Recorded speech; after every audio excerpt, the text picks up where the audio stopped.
Assalamualaikum warahmatullahi wabarakatuh.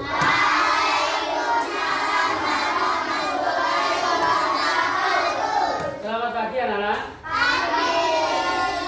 Baik semuanya ya.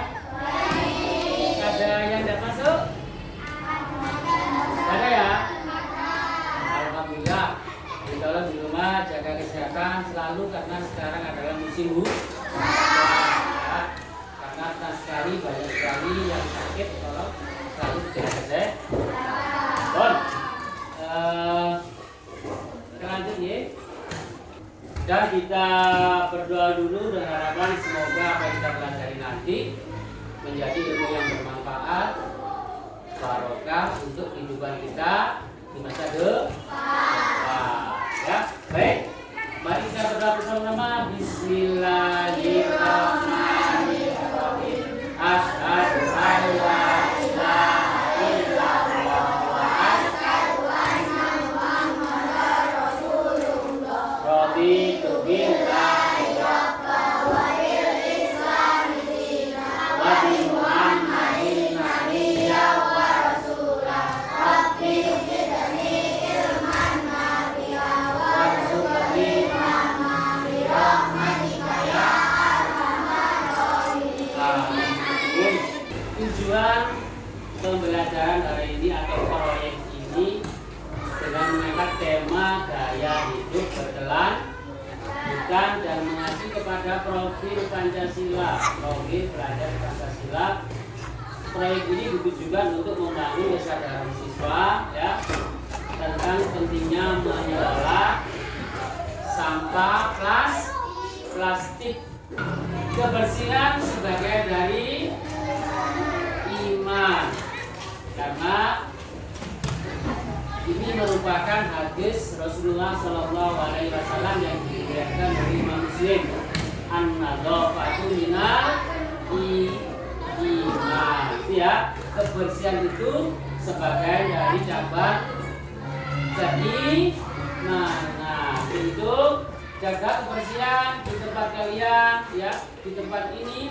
Jangan lupa pula jaga hati, pikiran, dan perbuatan selalu bersih. Siap ya? Siap? Baik. Apakah kalian mengetahui apa itu sampah? Tahu nggak sampah? Tahu. Apa saja jenis-jenis sampah yang ada di sekitar kita? Apa lagi? Sampah, resek, bakar, gitu.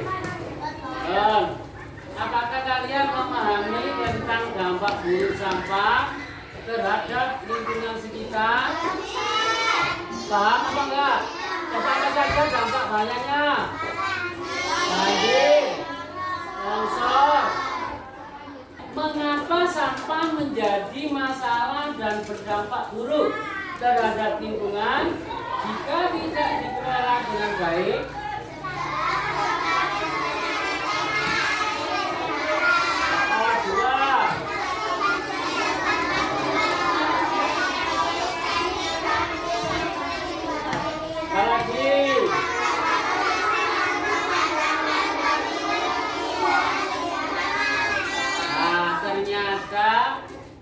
Tentunya tempat yang kotor itu banyak ditempati bakteri dan juga virus itu. Mari kita jaga lingkungan kita agar lingkungan kita lebih baik dan menjadi lingkungan yang sehat. Apa saja sampah tadi? Coba dibaca. Sampah dapat diklasifikasikan berdasarkan berbagai kriteria. Berdasarkan asal sampah, satu sampah organik,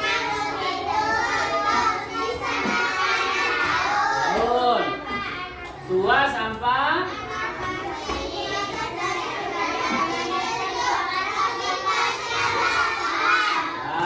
anak-anak sudah paham sekarang ya. Jadi asal jenis sampah itu ada 3, organik, anorganik, dan sampah B3. B3 itu bahan yang berbahaya. Untuk itu, mari kenali lingkungan kita. Sisa makanan daun otomatis akan menjadi pupuk karena akan terurai dan menjadi pupuk tanah kita. Sampah anorganik inilah sampah, kedua sampah ini sampah anorganik dan ketiga inilah sampah yang berbahaya karena tidak mudah terurai. Apalagi yang ketiga, contoh baterai bekas ya tadi. Kalau punya baterai bekas jangan dibuang sembarang, apalagi di dekat sumur. Ya, itu berbahaya sekali. Ya, karena kandungan zat yang ada di baterai itu bisa masuk di dalam sumur kita. Jadi ada sampah organik dan sampah anorganik. Baik, kita lanjutkan ya. Pernahkah kalian memetik bunga? Pernah ya? Setelah 2-3 hari, apa yang akan terjadi pada bunga yang sudah kalian petik? Nah, otomatis akan menjadi layu. Setelah layu, kering, kan gitu ya. Setelah layu, kemudian beberapa hari, kemudian menjadi kering. Setelah kering, biasanya akan terurai dan menjadi pupuk untuk tanah. Nah, ini jawab perhatikan. Ada 2 rumah yang jelas tampilannya, ada yang beda nggak ini? Coba yang ini rumah yang bersih, dirawat dan dijaga. Apa manfaatnya kalau lingkungan kita bersih?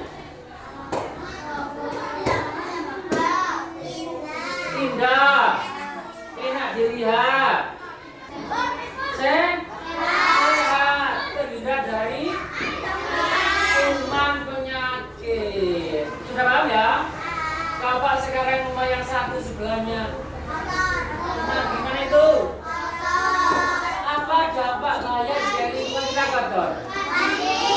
Yang jelas, kalau sampah itu menumpuk, satu yang pertama terdampak adalah menimbulkan penyakit. Gitu ya? Sudah paham? Baik, kalau sudah paham, coba sekarang. Nah, ruangan kelas kita sempat bersih ini apa tidak? Bersih ya. Rumah kalian bersih nggak ruangannya? Coba sekarang simulasi penumpukan sampah. Coba sekarang sampah yang kamu bawa dari rumah, ya. Sekarang kamu keluarkan, taruh di mana saja. Semuanya berdiri, sampahnya ditaruh di sembarang tempat, terserah dimanapun. Ya. Sekarang semuanya menepi. Sekarang semuanya menepi. Menepi. Sekarang coba apa yang terjadi dengan kelas kita? Kotor enggak kira-kira? Sama enggak dengan rumah itu? Di mana layangan ada di rumah ya, itu di mana? Di ruang kamu ya? Ada mejanya, ada apa saja di situ. Kira-kira sama enggak dengan kita yang kita lihat? Nah, kalau sama berarti tolong di rumah, di sekolah kita harus apa? Menjaga membuang sampah pada. Kebetulan ya, karena sekolah kita memiliki program P5, jadi sampah-sampah yang ada di lingkungan sekolah kita jadikan sesuatu yang bernilai nanti. Baik, sudah paham? Kalau sudah paham, kamu ambil lagi. Coba sekarang masukkan di keset yang besar. Jadi satu. Dimasukkan jadi satu dalam keset besar. Ya, semuanya ya. Kalau sudah, silakan duduk kembali. Dan sudah paham tadi ya, anak ya? Bagaimana cara kita agar merawat tempat kita, bagaimana cara kita menjadikan tempat kita yang bersih. Sekarang kita menonton video tentang ancaman polusi plastik. Bagaimana bahaya sampah plastik terhadap lingkungan kehidupan kita. Nanti catat beberapa materi ada di video ini agar anak-anak semakin paham. Iya. Coba kita buka. Pernahkah kalian menyadari berapa banyak jumlah plastik sekali pakai yang kita gunakan setiap harinya? Mulai dari tas belanja plastik, sedotan plastik, kemasan makanan dan minuman, serta masih banyak lagi produk berbahan dasar plastik yang lainnya. Lalu, kemanakah semua sampah plastik yang kita gunakan itu berakhir? Plastik, material berkarakter ringan dan tahan lama ini pasti akrab dijumpai dalam keseharian kita. Selain praktis, plastik sangat digemari karena harganya yang relatif murah dan mudah didapatkan. Namun sifatnya yang tidak mudah rusak membuat plastik sulit terurai sehingga tidak ramah lingkungan. Plastik membutuhkan waktu puluhan hingga ratusan tahun untuk dapat terurai secara alami. Namun meskipun telah hancur dan terurai, plastik tidak akan benar-benar hilang, akan tetapi berubah menjadi partikel plastik berukuran mikro atau yang dikenal dengan sebutan mikroplastik. Bisofenol A atau BPA dan phthalate atau DEHP merupakan zat yang terkandung di dalam plastik. Berbagai penelitian menyatakan bahwa kedua zat kimia ini berdampak buruk terhadap kesehatan karena berpotensi merusak hormon dan sistem reproduksi. Bahkan bersifat karsinogenik apabila terakumulasi secara terus-menerus di dalam tubuh. Kita memang tidak dapat menghentikan masifnya produksi plastik karena dibutuhkan peran serta dari semua pihak, termasuk pemerintah selaku pembuat kebijakan. Lalu, apa yang dapat kita lakukan?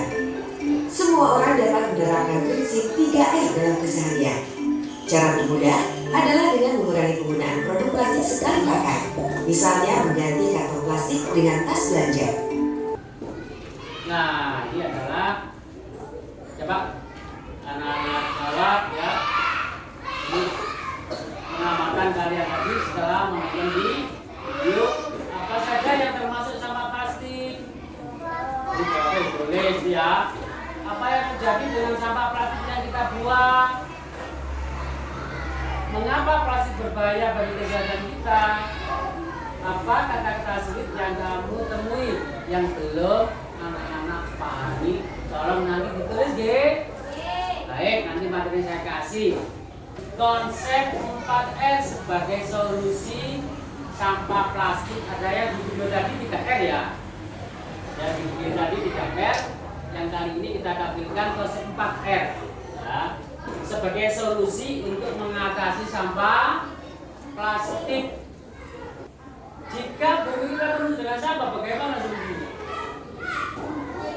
Bersihkan. Kalau andaikan kita bersihkan saja, bisa habis nggak kira-kira sampah itu? Setelah kita bersihkan, kan kita taruh dibuat lagi.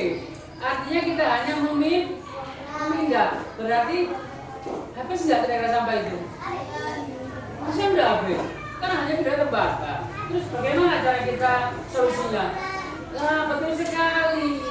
Mendaur ulang. Sampah-sampah yang organik yang bisa terurai dengan mudah bisa dijadikan menjadi pupuk dengan mendaur ulang kembali. Kemudian yang anorganik seperti plastik, botol, nah, itu bisa kita kelola menjadi berbagai kebutuhan termasuk bantal. Nah, itu salah satu untuk mengatasi sampah. Dan agar lebih paham lagi, coba perhatikan video berikut. Dicatat seperti tadi ya. Saya kasih tugasnya. Coba ini di bawah. Nanti untuk tugasnya dicatat di sini. Nanti saya kasih tugas. Setelah beberapa ini, anak-anak dapat mengetahui apa itu paket. Pada materi kali ini, kita akan belajar tentang pengelolaan sampah. Banyak cara untuk memanfaatkan barang-barang bekas atau sampah menjadi barang-barang yang berguna.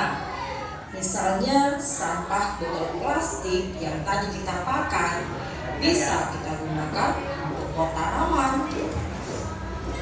Barang-barang bekas dan sampah tersebut dapat kita olah dengan cara 4R.